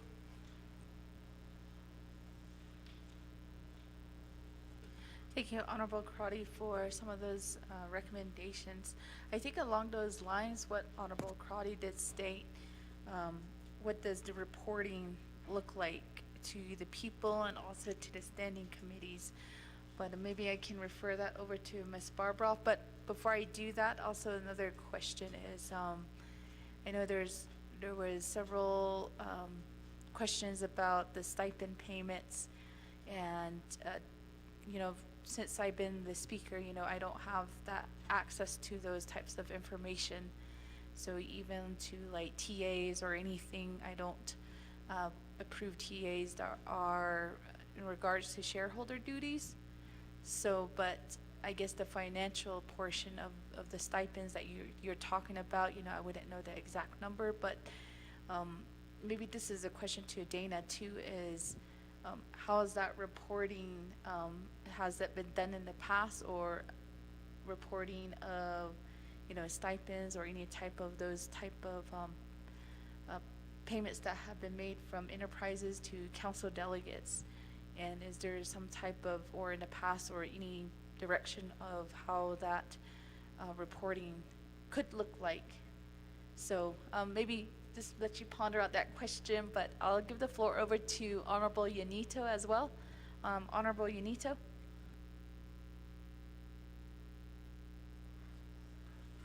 Yateho Yat Arnold Squadi Tyson Oltsnagi online dokoro Ani Queen I see Tand Asintlada Dilni as Navajo Nation Council here. Aro Are Madam Chair Speaker Ndohiado Jadina and Dana yeah too. My questions would be like on page 2 on your first presentation, Navajo Nation Owned Enterprise Corporation and Authorities. On your on here it says sole owner or shareholder. A lot of times, a lot of these revenues that we're receiving, we're only getting 11% of it, and 90% it goes out of the nation. I don't know when that's going to change. Like Crotty said, this thing's been put together back in the dinosaur ages, and so I think all this needs to be upgraded. And then on page 3, like on your last bullet, it says, but not all. It says assign one shareholders. I don't know which one we're not assigned to. I have a question on that one. And then on your page 5, there is it says without shareholders, and in there, there's a listing on there, and it doesn't say N2A or Anif Oil Field, Elkhorn, or even the helium company that's extracting helium over at Twosito, Little Water. I don't know how they're doing this. I don't see that on here. And then back to your page 4, as a shareholder representative, on there, like oil and gas company, Navajo Oil and Gas, it has section 17, which is they're tax exempt with that. And then on the bottom, it says, Naabik'Iyati Development Corporation. I don't know what that means. This is the first time I heard it. Can you explain that, what it means? And, they're under section 17 as well. And then without shareholders, I guess they're not tax exempt, so they're not under section 17. And then, going on to your, page 7, on your bullet 1, it says, like an agent or of this shareholder's owner, it says, and then that's Navajo Nation government and behalf of the Navajo people. And then you go on to the second one, it says protect and monitor. That only talks about the financial condition.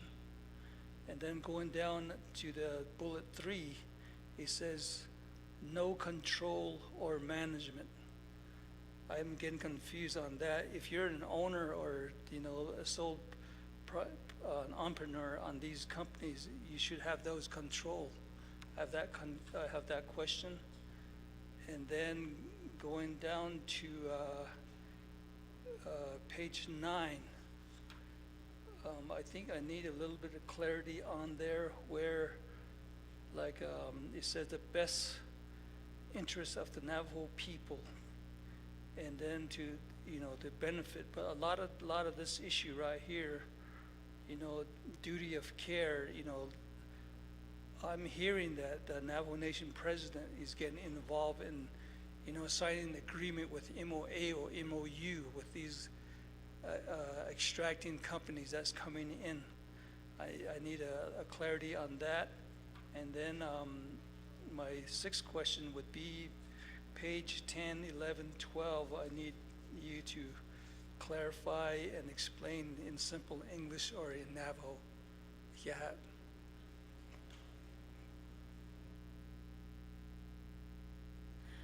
Thank you, Honorable Unito, for your questions. For further clarification from Ms. Barbara. So I'm going to turn over the floor to Ms. Barbara since we don't have anybody else in queue. Ms. Barbara. Thank you very much, and I'll try to do my answers in Navajo. Ha! And we could be here a long time, and I could say some really bad stuff. Okay. Perhaps I could talk a little bit about shares and shareholders. Think of your regular stock exchange corporation, right? People buy stock, and what they're actually buying is shares in the company. So all the people who own stocks in a company are a shareholder. And now the big corporations have thousands, hundreds of thousands, I don't even know, of persons who have bought stock from them and are shareholders. On occasion, in more closely held type corporations, you may hear that one party owns 51% and one party owns 49%. That's the percentage of shares they own. With the Navajo Nation, in the corporations, the entities, the authorities, the enterprises, the Navajo Nation owns all the shares, everything. There's just one shareholder. That is the Navajo Nation. So the terms, Navajo Nation is the owner, Navajo Nation is the shareholder. They basically say the same thing. The Navajo Nation is the owner of the corporation. There is only, or the enterprise, there's only one shareholder. That's the Navajo Nation. Shareholder representatives act as agents of the shareholder. They act as representatives of the shareholder. The shareholder is the Navajo Nation.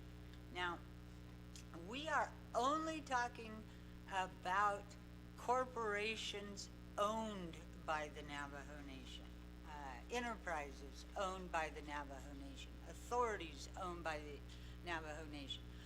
This does not apply to companies that are contracted by the Navajo Nation or companies that have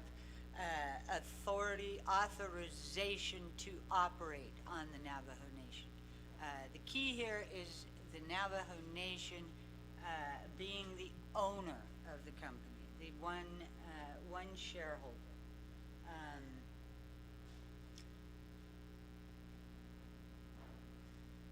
I know you said you had a question on page 3, but I don't remember what it was. You'll have to remind me, and I can't read my writing. Oh, not all. Bullet point 3. Okay.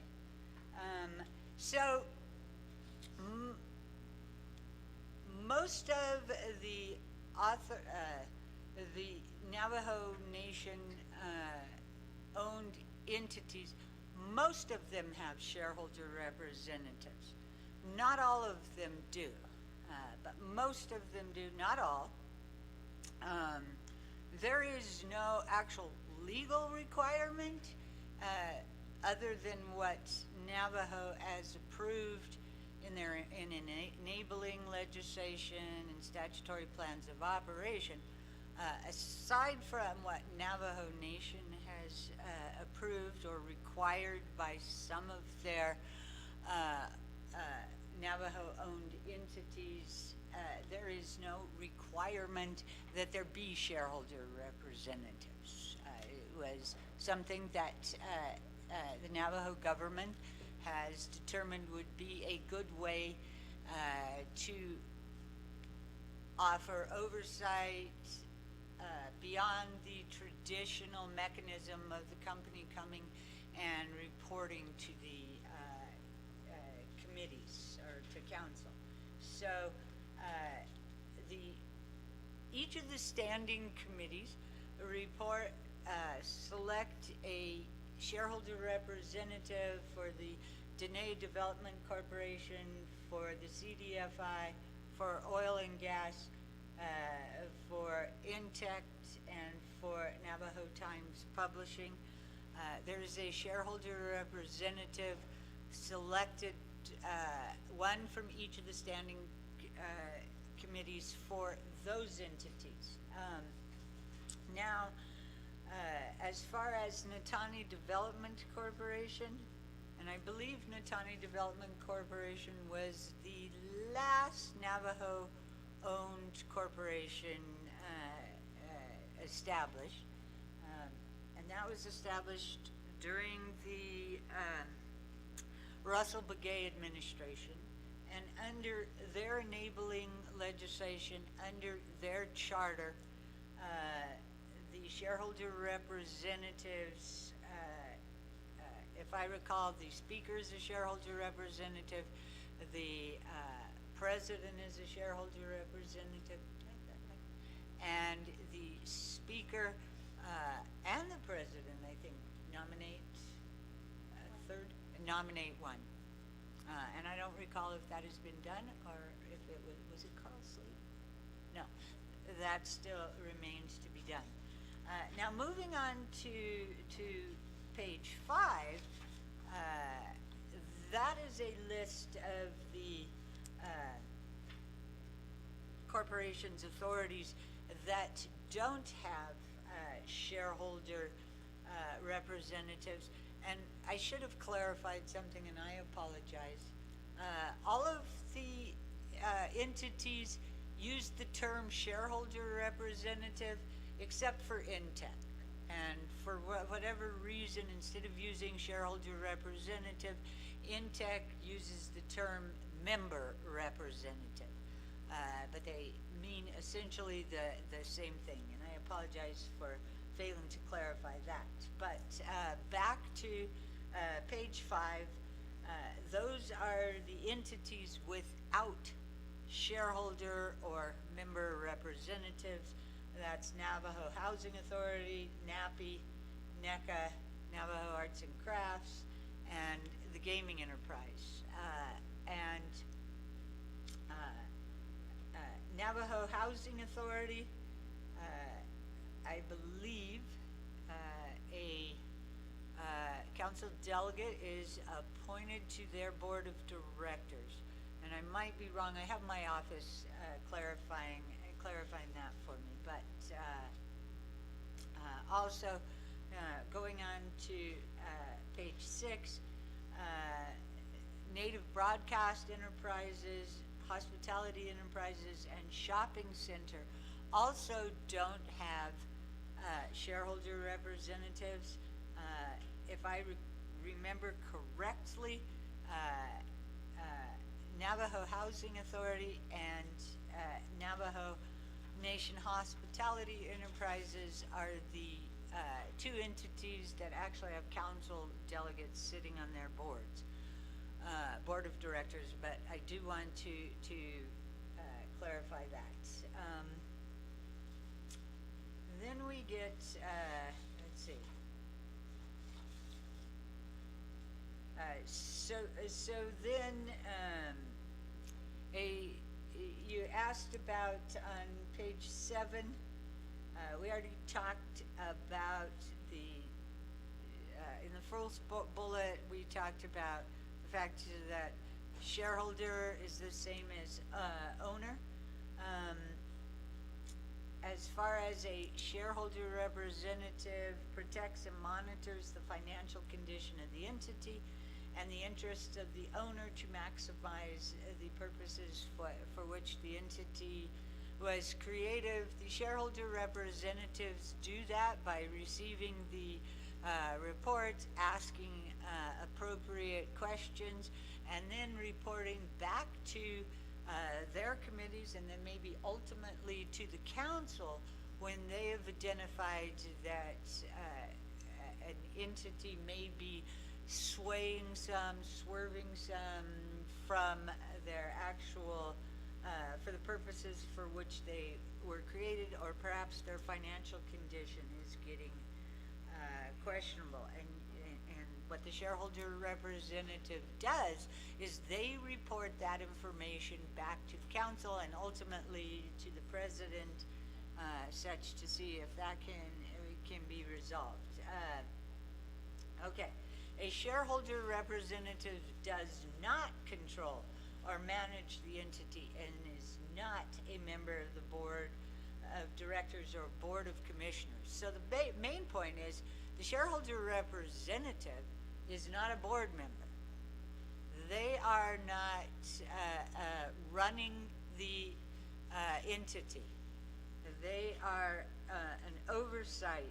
Shareholder representatives are part of the oversight process, but they do not run the company. Running of the company is reserved for the board of directors.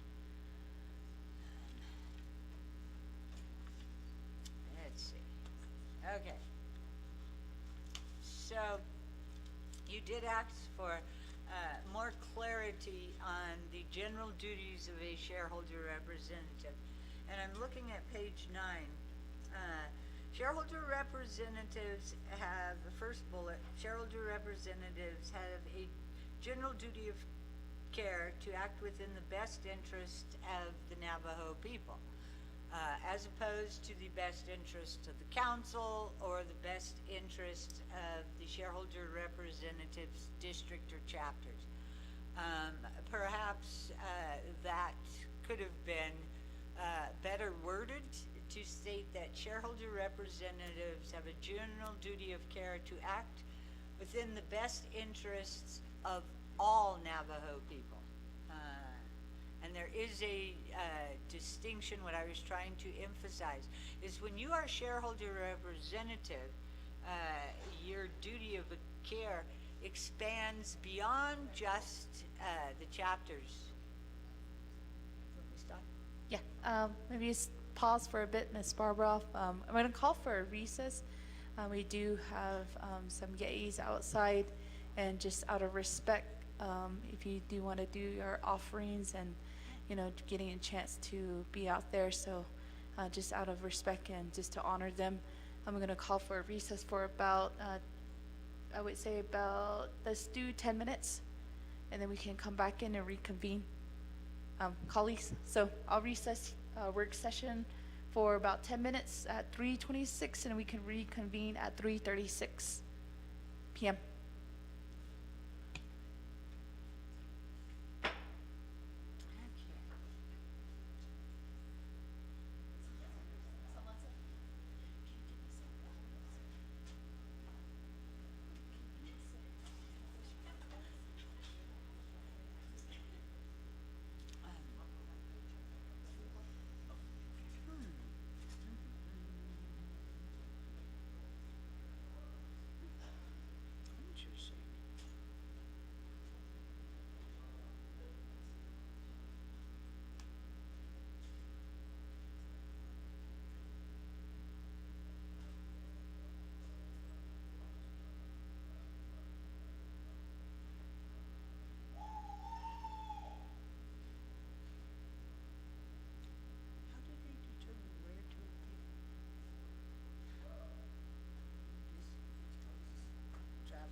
Thank you, colleagues, for taking that short recess.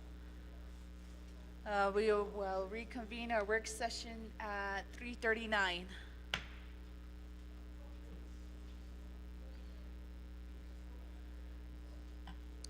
Thank you, colleagues, again for being a part of this work session. We started this work session at 1:20 this afternoon.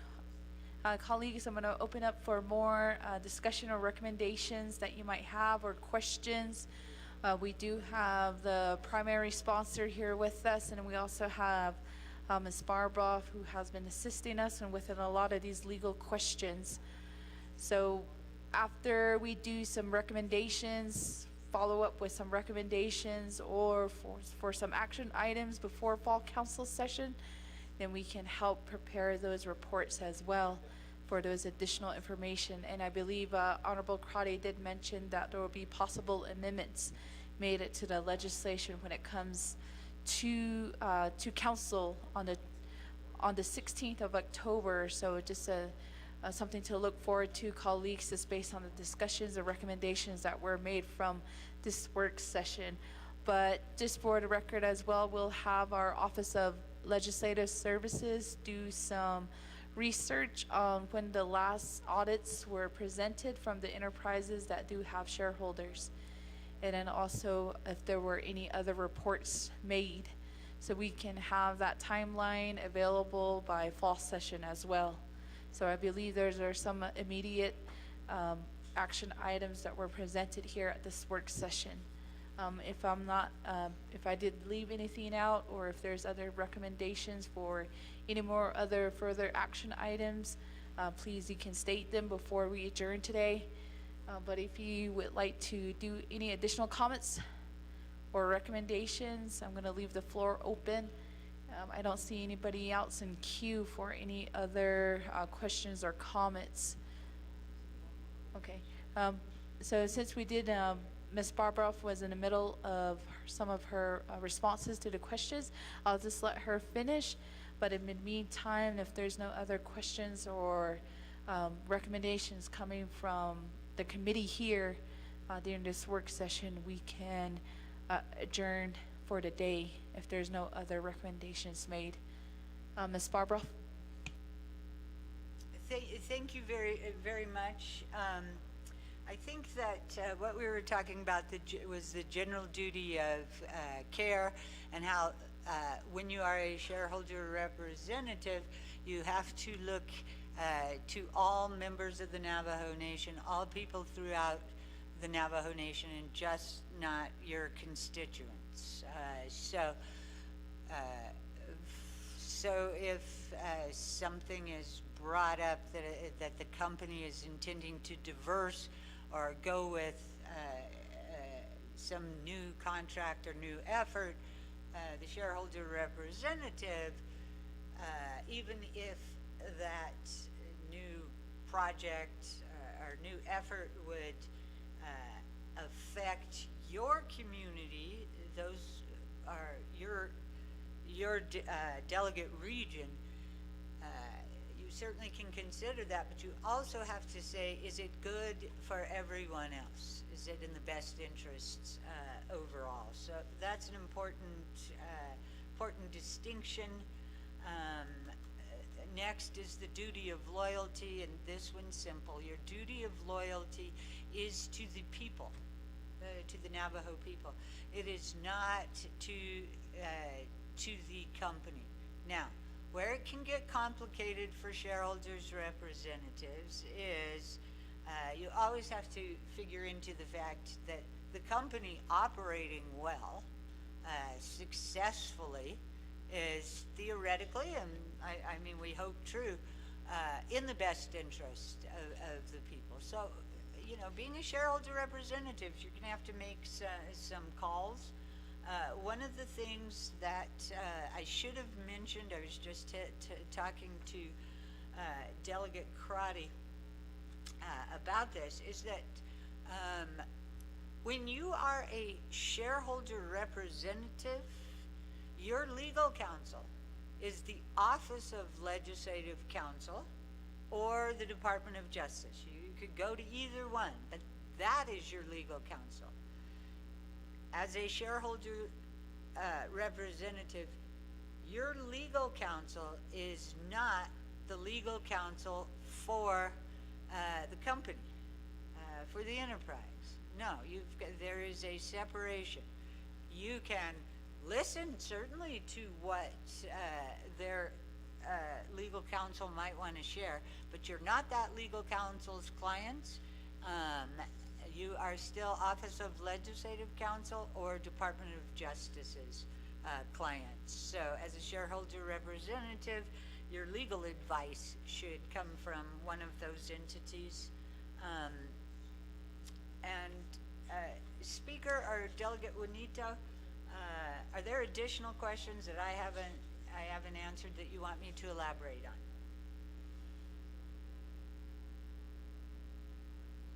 Small brief on page 10, 11, 12.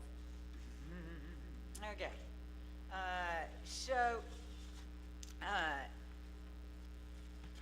As a shareholder representative, you have a general duty to obey the instructions from the Navajo Nation Council. And the reason Navajo Nation Council is referenced there is that Navajo Nation Council is the governing body of the entity, the Navajo Nation government, which owns the enterprises and the entities and such. So, you do have a duty to obey the instructions of the council. However, that duty is lesser than your duty of care as a shareholder representative. So if you get instructions from council that you believe are asking you to do something improper or violate your duty of care to the Navajo people, then you don't follow the instructions from council. I would like you and would recommend that you make a formal declaration of that, not required, but it would be helpful.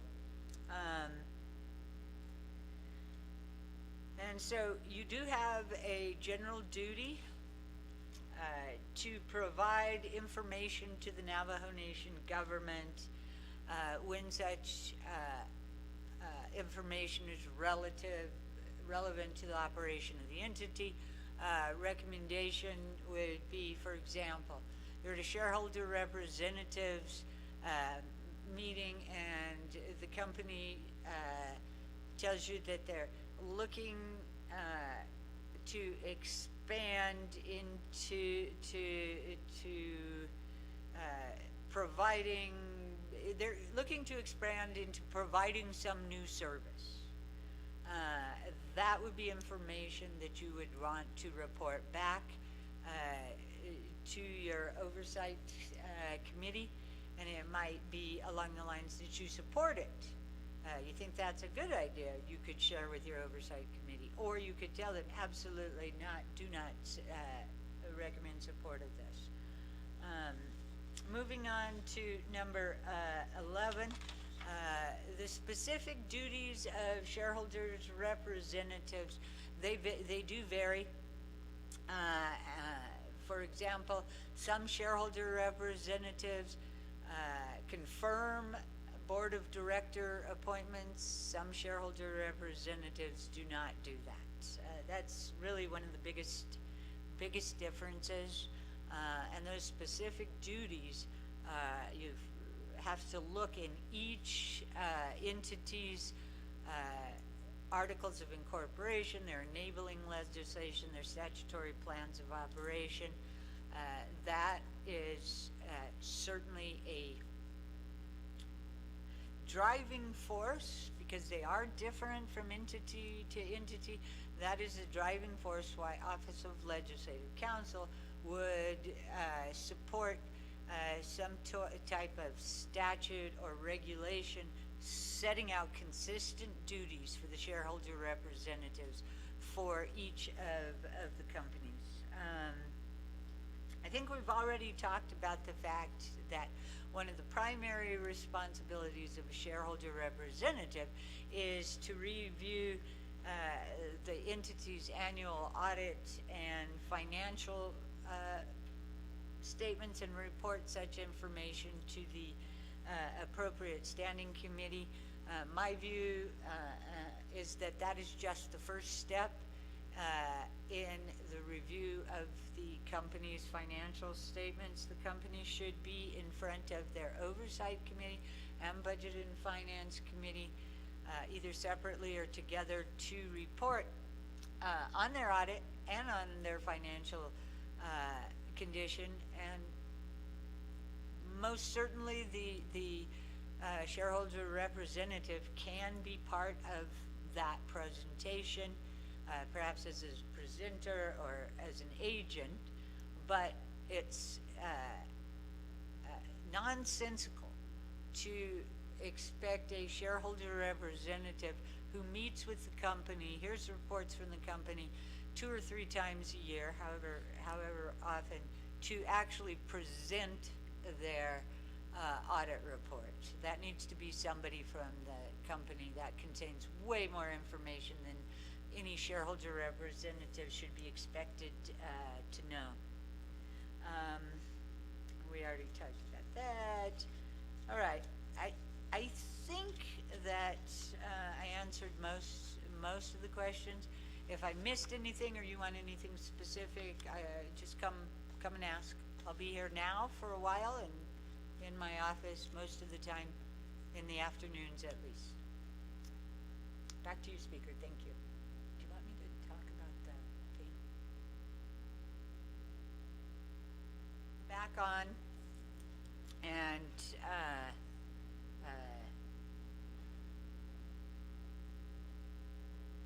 the question Speaker asked me to address is whether the amount of meeting fees, stipends, travel reimbursements, etc., are something that it can be shared. It certainly can be shared with the oversight committee. I do not believe, and a lot of this will change, might change depending on what's in the corporate documents, but it's certainly information that can be and should be shared with the oversight committee and the council. If you're, I know that there's one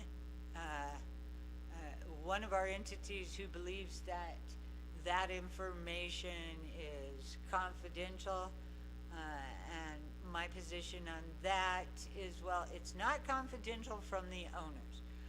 Perhaps that information might be confidential from your competitors, from the public. I have to look into that, but absolutely, I do not believe it can be confidential from the owners. One of the things that we're hoping that council might consider is making it standard across the board. This is what the meeting fee is going to be for each entity. Certainly, there are entities that have a much stronger cash flow, many more flexible dollars, and their fees can be higher. Their shareholder representative meeting fees can be higher than what some of our smaller entities are able to afford.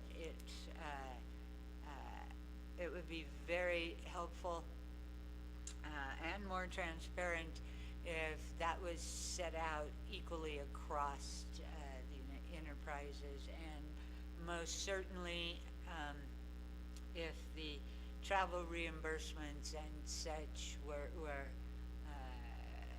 put down on paper, or at least the system for it.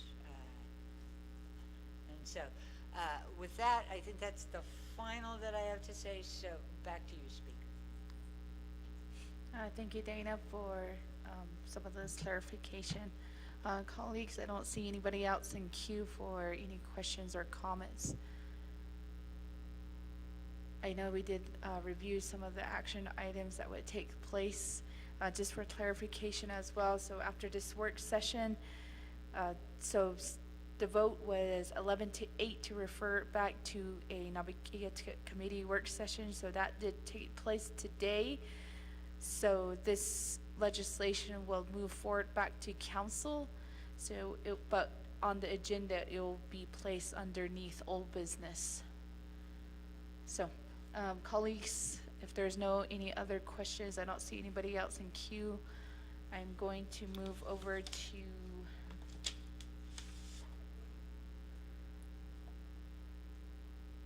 number 4. Any announcements, colleagues? Honorable Crotty?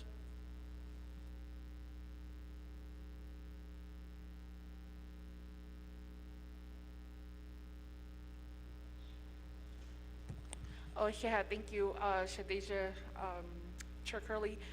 Tomorrow, colleagues, come on over to Northern Fair. They're gonna have their Elder and Youth Day.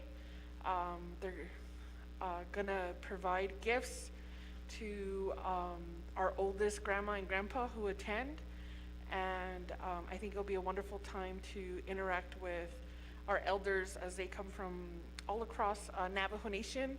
So my hope is that our folks at the insurance office have provided all of our tribal vehicles with their insurance so that they can utilize their vehicles and make their way to the fair tomorrow. Thank you. Thank you, Honorable Crotty. Yes, colleagues, we did, we'll have a tent there on the fairgrounds, the council. So feel free to come by and participate in some of the festivities. We do have Youth Day tomorrow and Elder Festival. And then Friday, we will also be there just doing different types of activities. And the council will be participating in the parade as well. Also, at the same time, during the same weekend, Alamo community will also be hosting their fair. So I know some of our colleagues will be joining Honorable Delegate Norman Begay for the same type of festivities out in Alamo. So you're more than welcome to join either fair, but we will be present at both. So the staff assigned for Alamo Fair will be Mr. Chris Burnside, so you can reach out to him for any additional information. So for Northern Fair, it will be Clarissa Begay, so she's within the office. So if you have any additional comments or questions on anything on the logistics of Northern Fair. So with that, colleagues, also October is Domestic Violence Awareness Month. We'll be sending out some activities that some of our nonprofits and some of the departments will be hosting events and just for awareness opportunities. I'll be volunteering at some of these events throughout this month, but we can send out that invitation to the council as well if you want to participate or lend a helping hand in some of these, being able to volunteer for the cause to prevent domestic violence. So colleagues, I don't see anybody else in announcements, and we will close the work session at 3:57 p.m. So travel home safely, and we will see you in Shiprock tomorrow. Ikehet.